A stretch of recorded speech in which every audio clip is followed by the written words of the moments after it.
Hi everyone, I'm Lisa. And I'm Nick. And you're listening to It Takes Two, the podcast where two people take two movies with the same plot or premise and watch and discuss them. And this is another Remakes episode. And once again, the remake is worse than the original. It's 2007's A Death at a Funeral and 2010's A Death at a Funeral. Yeah, Death at a Funeral. It's so weird. So I had seen these. This is probably the only set of remakes that when I watched them the first time around, I think I watched them back to back. And like it's like word for word, some of it. They just like gave them the same script, but weird directions, I feel like. Yeah, starting off, obviously spoilers. The original is better in so many ways. Did you like the original? Yeah, the original is a good movie. Yeah. The sequel, the remake is just let's Americanize the original. It's really annoying because they don't Americanize it enough. Because if they just like took the situation and made it with an American family, it might have worked. But instead, like, they have word for word some of the same lines of dialogue and, like, almost shot for shot some parts of the movie. The shot for shot stuff and the stuff that was just the cinematography and the direction is worse in the remake. And most people would agree the 2010 one has better actors in it. It's definitely got much more well-known actors. Yeah. Even to the point that, because Peter Dinklage appears in both movies as the same character. Peter Frank. Peter in one and Frank in the other. But it's the same archetype, his character plays the same role. But he wasn't known in 2007. Yeah. I think, when did Game of Thrones start? Had it started by the time the American remake came out? I'm sure it did. I feel like it had. No, Game of Thrones was 2011. Oh, 2011. Okay, so he was... Alright, fair enough. So he was still relatively an unknown then. Yeah. Okay. But yeah, certainly... I mean, it's not that he hadn't been in things. I've seen a lot of movies he'd been in before then. What was the movie we watched, I would say recently, but that's probably not accurate with the amount of movies we watch and how much time is... We're almost at the end of the year already. Mm-hmm. What was the movie that we watched with him in it? Where he's like in the car... It's his car. Oh, Penelope. Penelope. I love that movie. Yeah. I love that. When was that? That might have been late 2000s as well. Or that could have I don't remember. That might have been early 2010s. But certainly when he did the first Death at a Funeral, he was not well known by any manner of means. Now, I think some of the movies he'd made before then were great. Like The Station Agent, I think, is before then. And I don't think I've seen that. That's fun.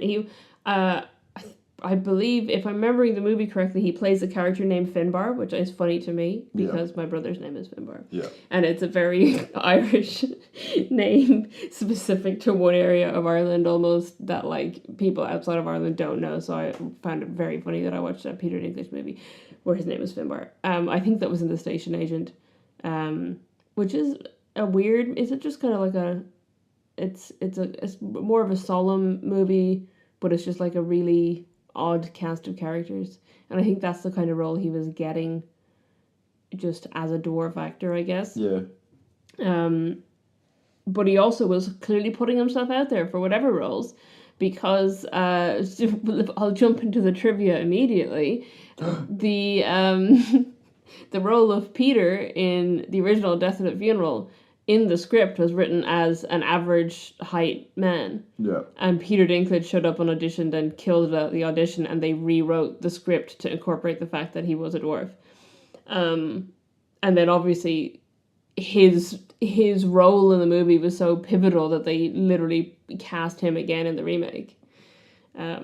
So he was certainly out there making a name for himself as much as he could.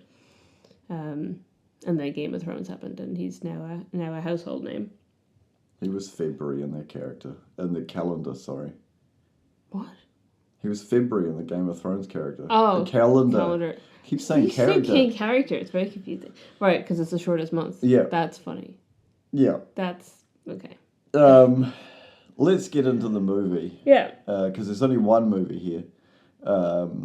Because basically the entire, like, I could say a scene in the same movie happens in the, literally yeah. It might as well have just, it just, yeah. There's like, I feel like there was like one bit that was different. Oh, it was, though we'd have to get into like a whole thing to get there. Yeah. It's something that James Marsden did in the remake, was only in the remake. And I was like, finally, something different. Novel.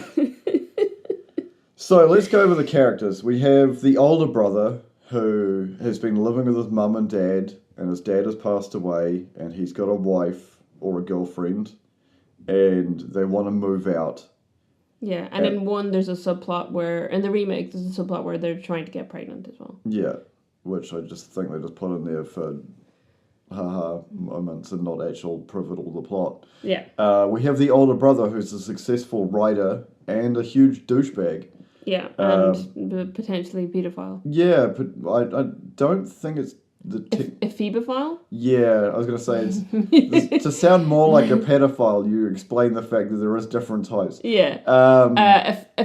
So technically speaking, pedophilia is attraction to prepubescent. Yeah. Ephebophilia is attraction to people who are like adolescent. Yeah. So teenagers who are going through or have just gone through puberty. Yeah. And this guy, in the remake, one of his lines is 18 is my favorite number. So that should tell you enough about what the character's supposed to be like. You have the mum who's very emotionally distraught because obviously her husband has died. Yeah. And the father to her children. And she's, in both cases, definitely, there is favoritism, and she prefers the more successful child. Yeah, over the one who's been living with her and looking after her husband and paying their bills. You've got... I don't even know how the family tree in this thing works. There's cousins. There's cousins, but there's also, like, the mother's brother's family. So they are cousins, yeah. Yeah. So there's cousins from both sides. Yeah. And the cousins then friends from either... as well. Yeah. So, the oldest brother's two friends end up... one of them is obsessed with his cousin, who's married, or marrying... Yeah, engaged to the... I was going to say the comic relief, but they're comedies, so there's no comic relief in the kind of comedy. So James Marsden and Alan Tudyk. Yeah, Alan Tudyk is just perfection. Yeah. I think, honestly, of all the characters in the remake, all the actors in the remake, I think James Marsden does the best job, but he also has the most to live up to, maybe. Yeah. Because Alan Tudyk is so good. It's so bizarre, too, because, like... As I mentioned earlier, as we both mentioned earlier, the remake cast, the 2010s cast, is insane.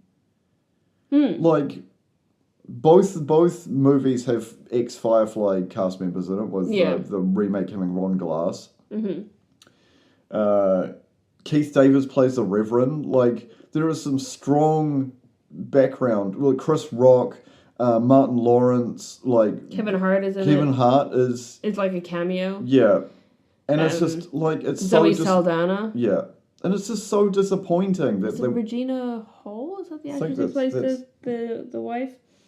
Yeah, it's just like a huge... It's a huge cast. Danny Glover says his favourite line that he's known for. I'm too old for this shit. Which you don't get the reference to because you haven't seen Lethal Weapon. It's just so disappointing. It's because they shoehorned them into they had made them read these lines that were written. Because here's the thing. The original Death at a Funeral is a classic British comedy of errors. Yeah. Like, it's almost Jane Austen style in modern day. And it's... You know, it works because they're a very proper British family that want to keep everything quiet and, and it's, so, spoiler alert, the big twist or one of the twists. The kind of prime twist in each of the movies is that the eldest son finds out that the father is gay or was gay and had been having an affair with Peter Dinklage. Yeah. And Peter Dinklage is now blackmailing him. Yeah. With photos. Yeah. And in this like British, it's very proper British family where it's very important to keep everyone's secrets under wrap and stuff. It's like, oh, how do we address this and maintain our dignity and whatever, and then it's proper comedy of errors where like everything is going wrong. And like the funniest comes from like all the different little things that are chaotic elements that are happening at once. And then you definitely could have made a good American equivalent. Yeah. But instead they try to transplant this in here. And it's like, the one that always gets me is because they do American remakes of British properties is not an uncommon thing. No. You have like The Office and things like that. The one that always gets me, and I've never seen it because it didn't make the light of day. It did not get released to the public. It didn't make it past a pilot. Was they did an American remake of Spaced. Okay. And Spaced, for those who don't know, Spaced is a sitcom, I guess, a British sitcom from the late 90s, starring Simon Pegg and Nick Frost. I was going to say Jessica Stevenson? Yeah. Jessica Hines? One of those is her married name, I think, and one of them is her maiden name. I don't remember which is which. Just Jessica Stevenson, I think is what she goes by now. And it's... there are a couple of 20-somethings in London who are having a hard time finding a flat, and they decide that they're going to look for a flat together, but they find one that says on it it's for professional couples. Yeah. So they pretend to be a couple, and it's, But the whole thing works at the back of very British comedy and very specific pop culture references to the time, to the point that, like, season 2 starts with Simon Pegg's character burning all of his Star Wars memorabilia because The Phantom Menace just came out. Yeah. When they remade this for US audiences in the US, they remade it 15 years later in the US, word for word. It makes no sense. How, like, what are you talking about? Like, none of the references are going to make sense. They're all going to be A, outdated, and B, partially not known at all to your American audiences. It's very British comedy. It works on the back of, the comedic timing of those actors and the way that their particular comedy works, because they also co-wrote it, or, they were showrunners. And just this concept, and I would love to see it. If someone has like a bootleg copy of this US Spaced pilot, I would love to watch it, but it would be like a real train wreck. And this is what this movie feels like to me, is that they have taken something that worked in the context it was in and tried to transplant it into a context where it makes no sense. Yeah. And there are moments, there are like glimpses in the 2010 US remake of Death at the Funeral where they let the characters do something that's very them. Yeah. And very, like, and a little bit more removed from the thing. And then they just go straight into, like, word for word line. And, like, Zoe Saldana is a decent actress. We've seen her in so many things at this point. Like, she basically just prints money. You just put her in a franchise. She is in, like, all of the top franchises. Yeah. She's in Star Trek. She's in Avatar. She's in, Guardians of the Galaxy and the Avengers movies. She's like Pirates of the Caribbean. Yeah. So she is like, she's doing well for herself. And she can act. It's not that she's getting it off nothing. In this movie, it just doesn't work. Because they have this character who in the original was this like proper British woman who was like, just very, like, almost depressed, I think. And then, and like, just like living under her father, who's kind of shitty to her and doesn't approve of her fiance and stuff like that. And they just like take word for word some of her script and give it to Zoe Saldana as if it's gonna make sense for her. Yeah. And it's like, no, just give her new things to say. Give her new aspects to her character. Let her, like, do something that's not trying to mimic this British woman, you know? And it's just so weird. And it'll be, like I said, you get, like, these little moments where you're like, oh, okay, they're doing something different. It's starting to work. And then they just go back to, like, let me robotically read off this British script. Yeah, it's very weird. It's also the thing that I find, and this is possibly a stereotype, but you are right, the cultural difference is the biggest issue with this movie. Because you get, as you said, when it's revealed that his dad was actually in a gay relationship with a dwarf, Peter Dinklage, Peter and Frank, it's, oh my god, I can't let my mother find out about this because it's going to ruin her. Yeah. Where the other one, I don't know if this is a stereotype thing, but their reaction just comes off as homophobic. Yeah, it does a little bit, but the other thing is it doesn't make any sense. Because like you said, in the original, they're like, oh, this is going to really shock our mother and it's going to really upset her and we can't let her find this out. And also, like, we can't let, our family reputation be stained or whatever. And it's, and it's also like a slow reveal because he's showing him pictures and it's just like ordinary pictures of them. Yeah. And the kind of like risky one is them dressed as like Roman centurions. Yeah. So it's like, okay. Whereas in the remake, like gladiator movies. In the remake, it's pictures of his father in drag going to the Dreamgirls premiere. Yeah. So he's already out there in the know, and then it's like, when the mother finds out she's angry or whatever, but when like his brother finds out, he's like, oh yeah, I always kind of figured, and also, and it's like, there wouldn't be the same level of like, oh, we must keep this quiet for our family's, reputation and our whatever.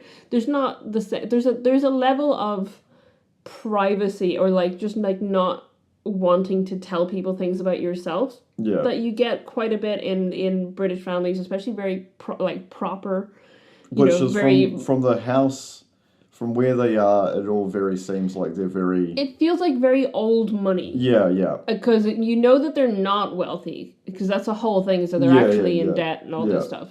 But it definitely seems like a family that comes from very old money. So they have this like massive generational pressure to uphold the family name, which is a thing in Britain, because a lot of those families have been around for a very long time, for longer than the United States has existed. Whereas that's not there in the American one. You know what I mean? Yeah, the American culture is just not the same. It's like very selfish, and it shows really heavily in the brother. The younger brother is the selfish character, which is sort of like the old versus the new. Because everybody else is very proper. The older brother's got the regular job and the regular haircut. Yeah. And not so much Martin Lawrence, because they didn't change how he looks. He just looks like Martin Lawrence always looks. Yeah. But yeah, the younger brother in the original is very like, I'm super hip, I can't afford to help you out with his funeral because I spent all my money on first class tickets from New York to get here. Yeah. I'm broke because my New York apartment and New York lifestyle is so extravagant. Yeah. And from Martin Lawrence's point of view, he's the same thing. He's like, it would have been better if he'd lived in London. Yeah, what they didn't say was, rather than have him flying internationally, and that's why the price was so much, was that he bought 2 first class tickets because he didn't want someone to sit next to him. Yeah. Which is stupid. And it's so bizarre. And they make the same joke, and it's just, it doesn't work the second time. Yeah. Maybe it's the fact that we watched these movies too close together. I think that's probably... If we had... Some of the jokes probably would have landed better if we hadn't just seen them performed better in a different movie. It's what it feels like. What it feels like to me when you do this. It's copying someone's homework. Yeah. It's like going out to your favorite restaurant, ordering your favorite meal, and being full, and then going to a restaurant that is the same cuisine and same style, and ordering their version of it and eating it again. You're like, I'm not hungry for this. Like, this is not what I want. That's what doing this feels like. Yeah, I think, because I don't think it's a terrible movie. No, I just think that they should have, if they're going to Americanize it, they should have gone full spangled, red, white, and blue spangled banner kind of like Americanized. Yeah, I mean, they could have, like, this could have been more like the Nutty Professor or something, you know what I mean? So, yeah. That kind. It is definitely more slapstick, I think. The American version. There's more like physical comedy moments. Yes. I feel like I'm not saying there's none in the original because there definitely are, especially our boy Alan Tudyk, who is a master. The problem is, I went to Juilliard. There's just something about like Alan Tudyk has like a spark or something. Like he has like just some innate comic timing that just makes him fantastic at stuff like this. Like, it was the perfect cast, even though he's like the only American playing a British person, and I had misremembered that in my head. I knew that one of either James Marsden or Alan Tudyk played a British person, but I thought it was that Alan Tudyk was an American in the British one and James Marsden played a British one in the American one. But it's not, it's just that Alan Tudyk plays a British guy. But he's just very good. He's just got something that a lot of other actors lack. And I think James Marsden has it to an extent. My big hot take about James Marsden is that he was miscast in the X-Men movies because he does his best when he's just playing some silly guy. Yeah. And Scott Summers is too edgy. He's literally the leader of the X-Men. Yeah. Whereas like if you see James Marsden in Enchanted, you're like, this man makes perfect sense here. Yeah. You've seen Enchanted, right? I think we watched it together. Yeah. And he plays the prince from the fairy tale land who comes in and is just like singing and and is totally over the top. Yeah. And like, Amy Adams' character has kind of adjusted to New York and he's like, oh, the birds, we must get married today. And he's perfect, spot on for that. Yeah. And I think he's bringing that same energy to this movie and it works. It's just not, I mean, that's the perfect example of, like, we've just seen our favorite do it. Yeah. You're copying. But I still think he's better than most people in the movie. Yeah, it's, going into the cinematography, the thing about the American remake that actually makes it worse for me, like the big takeaway, is... in the British version, they hold on scenes where it's, here is the scene, here's everything that's happening within this room, here it is, here it's relevant to the plot, there's no overrun, there's no underrun. It is perfect timing for when they cut to another scene. Yeah. The problem with the American one, it's the American film school version, which is... what's happening in this room isn't interesting enough, so we're going to cut to something else that's currently also happening that's more interesting, but then we're going to cut back, and then when you cut back again, it's going to be more interesting. And they do that in a way where James Marsden's character, spoilers as I said already, so he was given Valium after a near crash in their car on their way to pick up the younger brother of the daughter that dad doesn't approve of having the boyfriend that isn't good enough for her. Yeah. God, it's complicated. So she's the niece of the dead guy. Yeah. And she gives him a Valium, but it's not actually a Valium because her brother is working in pharmaceuticals. Which... He's a pharmacology student, I believe. So he's making drugs. He's making designer drugs, and it's like super acid. And... he ends up getting drugged with one pill, and then he's all off his face, and this is the whole like premise of how they end up killing Peter/Frank, because they give him too much Valium, but it's not Valium, it's super acid, and he ends up smashing his head on the table and falling over while Uncle the uncle that needs to poo and he's in a wheelchair. I think he's Uncle Alfie in the British one. Yeah, Uncle Alfie in the British one. And I don't remember his name either. Why do I feel like it's Arthur, played by Morgan Freeman? Uncle Russell. Uncle Russell, yeah. So then you get the slapstick comedy with, I don't know the actor's name, and Tracy Morgan, who I actually loathe and can't stand. Tracy Morgan is probably the worst part of the remake. Yeah. He's so bad. Every line delivery is bad. Yeah.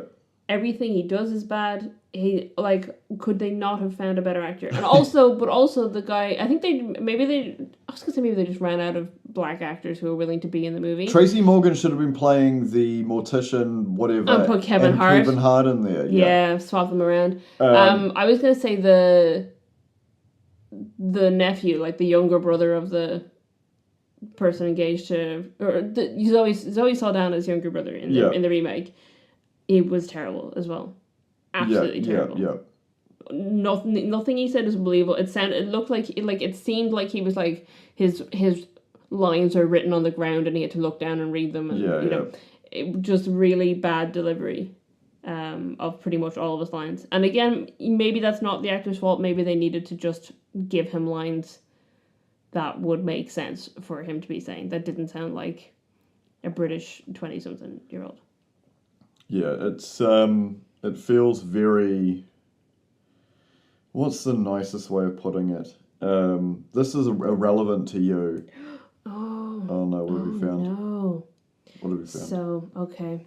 I was going to... Because you were talking about the directing styles, and I was going to say, well, the original is directed by Frank Oz. Yeah. We love Frank Oz. We're Frank Oz fans around here. Yeah. Mainly you, but yeah. Yeah. It's like 70% you, 30% me. But I didn't want to say it until I had checked what the other guy had directed. Right? Okay. So, Neil LaBute. This name sounds familiar. The only movie before this that he had directed that I have heard of is one that we have previously covered on the podcast in another Remakes episode, which is the 2006 version of The Wicker Man. I was reading the Wikipedia article as you said it. Oh my god. So this is brought to you by the same director as The Wicker Man. I'm so sorry to Neil LaBute. I don't want this to become a podcast where we just shit on your movies. Yeah. But man, make some better remakes. Yeah. Come on. You have an opportunity to fix everything that's wrong with it, not just steal. That's another one that was an American remake of a British thing. And like that, it was like they relocated the location and the context and then use a lot of very similar... Oh my god, it's Neil. God, the original of Wicker Man is such a good movie. Yeah, the original Wicker Man is great. I don't know if I've seen any of the rest of the stuff this guy has done. But come on, my friend, just make better choices. Do some good movies. Maybe we need to watch some of his other movies to see if he ever managed to get anything good. The other thing that's a problem to me that stands out on this Wikipedia page, IMDb page for the 2010 Desert Funeral, is that I believe what they have down as writer is just the guy who wrote the original. So does that mean they just used the same script? Possibly. There is a screenplay by Dean Craig, who's British. Yeah, Dean Craig. If you look at the IMDb... Death of a few... Yeah, okay. So they just stole the same... If you literally look at it on IMDb, it's just... He's the only writing credit. Yeah. So did they... So maybe the reason that we get moments where it feels better is because they let the actors ad-lib. Maybe. Let them out of their cage for a second. Instead of being like, read this fucking script. It's the... Or else they just got Dean to adjust it, and maybe Dean doesn't know much about American, or didn't want to have to change his script very much. Yeah. I don't know. but it doesn't work. Is my opinion. I don't know what more I can say. The cuts annoy me. The camera angles annoy me.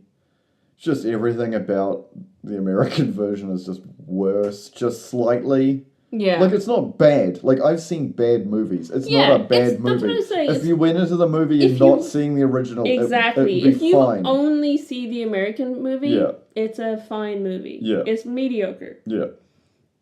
But, like, if you want a better movie, just watch the British version, yeah. And same with Wicker Man. There's no reason to... Yeah, honestly, same with Wicker Man. Yeah. I think, they just didn't change... enough of it to make it into its own thing, and there's no reason they repotted a plant in a completely different soil and then wanted it to bloom. And so close to it, because like I would understand it almost if it was like 10 years later, not 3. I was gonna say 20, 30 years later, but even then you'd want to change the language to modernize it. It just doesn't make sense to have this movie that worked as it was, that was, you know, it was a proper, like, comedy of errors, directed by Frank Oz. Some good actors in there. I mean, obviously, we love Alan Tudyk. Matthew McFadden has become massively famous since then. This, I think, before this, the biggest thing he'd been in was he was Darcy in the 2005 Pride and Prejudice opposite Keira Knightley, which he's quite well known for. But I don't think he was very well known for anything outside of that, and that was, like I said, 2005, so he's probably casting this right after that. And then, in the meantime, he's been in Succession. We just saw him in Deadpool 3. Deadpool and Wolverine. He really blew up with Succession, I think. Became a very recognizable actor. And I think a lot of people now would know him, but at the time, maybe only if you'd seen Pride and Prejudice or like a couple of, you know, British productions that didn't extend outside of Britain. But he's a good actor, and he plays this character very well. And I'm not shitting on Chris Rock, but he needed he needed a more Chris Rock character, you know? He's not, like, because Chris Rock is probably one of the better things in the remake, to be honest. But it's very difficult because Chris Rock is very much, what's a nice way of putting it? He, obviously some stuff has happened to him. You know, recently. I say recently, at the Oscars. That's a couple of years ago now. Yeah. He did get slapped in the face. He's got a lot of physical presence. Yeah. And he is very energetic and very... He's not like... It's not like Jack Black energy where he's just like throwing kicks and stuff. But he's got an energy that allows... He should be a little bit more chaotic. And casting him as the proper brother doesn't work. Also, I just remembered Luke Wilson was in this movie. Yeah. I just totally forgot about him. Anyway, sorry, you feel? I feel that, like, it's, without, like, completely stripping the whole thing, it feels like he's playing the older brother, and they were Irish twins. Martin Lawrence feels older. He comes off as more old, more creepy, less faster. But that's the same in the original. Yeah. The other brother seems like the older, creepier brother. Yeah. They are the same age, by the way. They were born I think they're born 2 months apart in real life. But I do think Martin Lawrence is the older of the two. But literally same year. Yeah, he just feels physically older. Yeah. When you watch the movie, like he moves in a slower, more directive pace. Where I think Chris Rock in his movies, like I haven't seen. I think I've seen Bad Boys 1 and 2, maybe. I haven't seen 3, and I haven't seen the new one. Yeah. I think Chris Rock would have been better cast as the fiance, as like the character that James Marsden plays. Interesting. I feel like he would have Him been able being to do that. naked and on drugs would have been yeah. I feel like he could have done that really well, and it would have been very funny. But like I said, I do think James Marsden does a good job. It could also be the like I said earlier, it could be the casting director being like, okay, we're going to get some in this movie. Someone's going to be on drugs. Let's not cast an African American person to play that character because it is so stereotypical of, maybe that was the motivation. But the dealer is. Yeah, I know now. Yeah, but there has to be the brother. So yeah, they're all family. Yeah, I do think it's weird that they did something weird with the friend who's into the cousin as well, because I feel like in the original he's a fuck up. Yeah. He feels like just like some idiot. Because he plays Sick Boy. Well, he's played by the guy who plays Sick Boy, and that's the only thing I know him from is from Trainspotting. Yeah.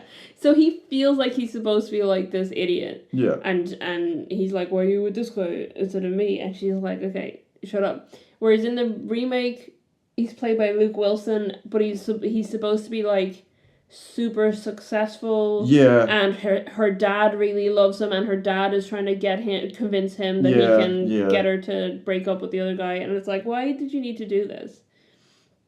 What was the point of that? Yeah, the concept of like a drunken one night stand and a guy being obsessed with her. Yeah. Years later, and bringing that to a very inappropriate. Yeah. Event. Is incredibly British. Yeah. Versus this concept of like they had a relationship, he's super successful, and she was just like, I don't want to spend my life with you, I want to like have a family and get married and stuff, where clearly that's not his character's like thing. That works as a relationship dynamic, but then it's weird because then if he is this like super successful guy and they did have a relationship and it didn't work, why is he so hung up on it? Yeah, why is he trying to get with her at the funeral? And also, like, the moment, because in both there's a moment where the guy tries to kiss her. Yeah. And does it up against the window, and then they find out that, the fiancé is naked on drugs on the roof and can see them. Yeah. But total thing that normally happens in the original, that's what happens. What I just described. The guy tries to kiss her, and then he sees her through the window. In the remake, Luke Wilson sees him outside and is like, yeah, he's out there naked on the roof. And she's like, oh my God. And then he tries to kiss her. And you're like, wait, what? How did you get from A to B here? Like, you're like, your fiance's naked on the roof. I'm going to kiss you now. Yeah, like, it's a very bizarre setup. Yeah. I don't know what Alan was doing in the bathroom. Because he comes out covered in, like, foam. Yeah, I assume... He was, like, brushing his entire face. Well, I was going to say my assumption is that they just put Alan Tudyk in there and let him run wild. Yeah. And then just cut it to only bits and pieces that they thought worked, like the toilet paper thing. But whereas then the James Marsden one is very much, like, do your best to copy Alan Tudyk. Yeah. It's... The bit that is funnier is when you just see him wrapping himself like a mummy in toilet paper, and it's like, that is funny, because he's just laughing the entire time. Yeah. That is a really funny cut. Yeah.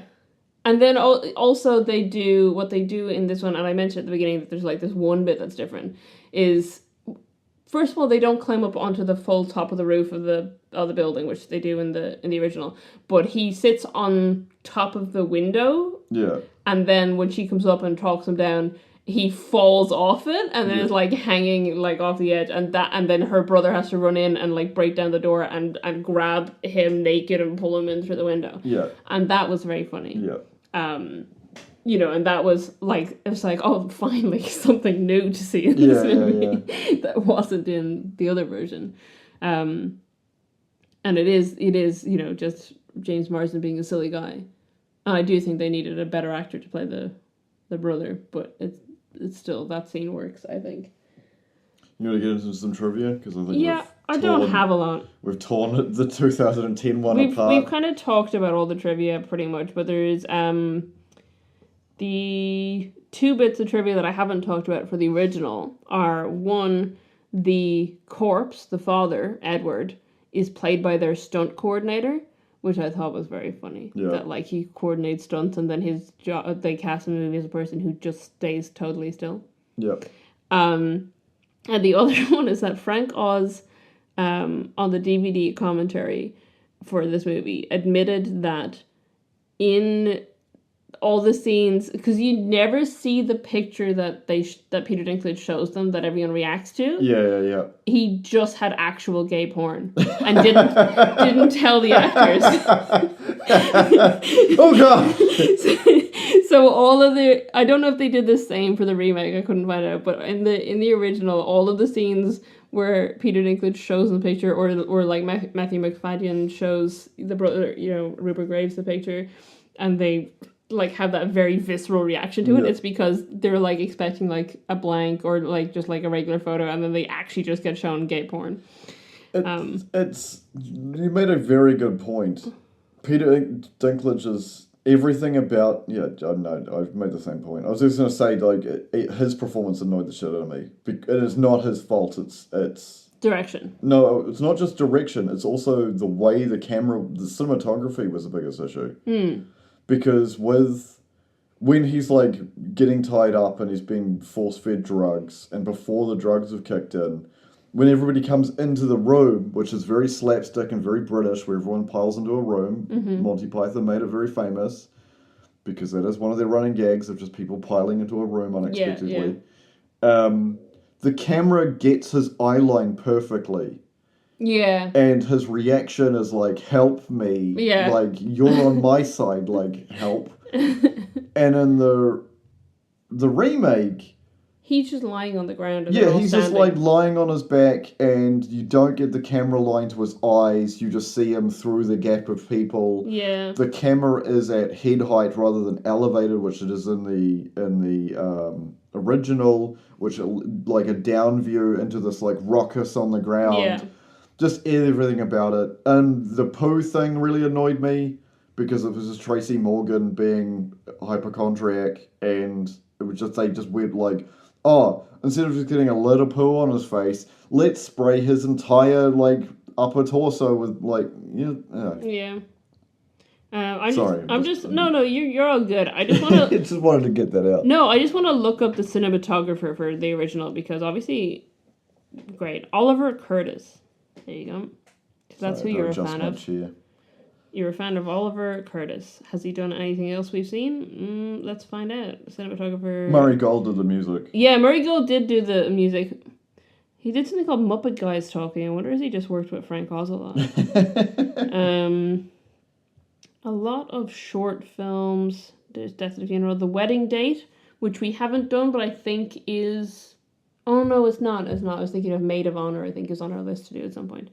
I don't think we've really seen anything else this guy has done cinematography for. Maybe you just need to watch some more of his films and see if maybe. We can watch The Wedding Date. I can put that on our list. That's a rom-com. You love rom-coms. My mouth might be smiling, but eyes are screaming. I was wondering how long we would have silence on the podcast after I said that. Anyway, so those are the bits of trivia for the original, and for the remake, the only... Oh no, I've already said it. I was going to say the only bit of trivia I had was that Chris Rock and Martin Lawrence were actually born 2 months apart. Oh no, Chris Rock is the older one. He was born in February, and Martin Lawrence was born in April. So, within the same year. So they are actually born in the same year, and Chris Rock is actually the older of the two. They just extended it by 7 months, which makes sense. Irish twins. Yeah, Irish twins, which you didn't know about. You were like, how could they have been born in the same year? And I was like, it's called Irish twins, and you were like, is it 9 months apart? Yes, it is. Have you had a look at budget and box office for these? No. Okay, what are your guesses? Let's see. I'm assuming, based on cast list alone, the remake is going to cost way more money and make less in profit margin as in percentage. So say it costs 100. It's going to cost more than... Well, I'm going to say $100 million for cost. Am I too high? You're way too high. Oh, okay. 50 million for cost, and it's going to make like 120, where the other one was going to cost like $2 million and made like 100. Okay, I mean you're on right tracks to some extent because they did make a very similar amount of money. The original made 46.8 million in box office, and the remake made 49 million in box office. But budget wise, the original cost $9 million, and the remake cost 21 million. Yeah. So the remake, it still made double its cost, but just basically double its cost, whereas the original made almost 5 times its cost. Yeah, yeah. But they did earn about the same in box office. It's just that one of them cost more to make, so like you said, less of a profit margin. Yeah. Percentage-wise. Yeah, but it does mean that both were relatively successful films, and people obviously did enjoy them at the time. Because there would have been a very small percentage of people who had seen the original. Yeah, it's different audiences. Yeah. Which is why they make these American remakes, to get different audiences. And can I ask a question that I don't want to know the answer to? Okay. Is Rec in Quarantine on our list? I believe it is. Oh God. Rec is just one of my favourite horror movies of all time. And I saw the trailer for Quarantine and was just like, oh. Yeah. This just looks worse. Yeah. There's a few like that where it'll be... but, I mean, to some extent, those make more sense to me. Yeah. In that they haven't been released to an English-speaking audience outside of people who are happy to read subtitles and watch foreign films. Whereas in New Zealand, most films are foreign. Exactly. This what I'm saying. That's why. Sorry, I did do air quotes for foreign films. I hoped that my inflection gave that across. Yeah. But like not in your native language. The concept of remaking a British film for American audiences is very strange to me, and maybe with something like The Wicker Man, it's enough time. 50 or no, it was only 30-something years later, was it? I'm thinking it's 50 years ago now, but it's not. The other one was 20 years ago. That's terrifying.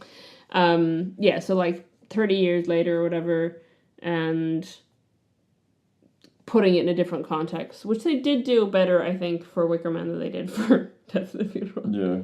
Though they did, I mean, give them some credit. Like, they did make it about, an African-American family, and, there is a different context to it, but they just didn't change enough of the dialogue for it to feel like American. To feel like that context made a difference. You can't just transplant things exactly as they are into a different context. It doesn't work. Talking of different contexts, if you've enjoyed this podcast or previous episodes, please share them with friends. It really helps us get visibility because eventually, being the hot new thing that gets recommended, because that's what happens, will eventually wear out and we won't get as many interactions as we can. I don't think we've been the hot new thing for a while. if ever. Fair. If you want to find out more about us or follow us on social media, we're available there's a Discord, which will be in the show notes, and our website, ittakes2.co.nz. Not sponsored, but made by Squarespace. Made by me using Squarespace. Yeah. You can find every other platform that we're available on, including YouTube, which we do have shorts on there. Thank you for joining us on this Remakes episode. And also, I now create mailing list emails professionally as part of my actual job, which means maybe our mailing list will get more attention. Maybe. So if you want to sign up for a mailing list, I will be getting better at it as I'm doing it for real work now, too. All right. Catch you next time. Bye.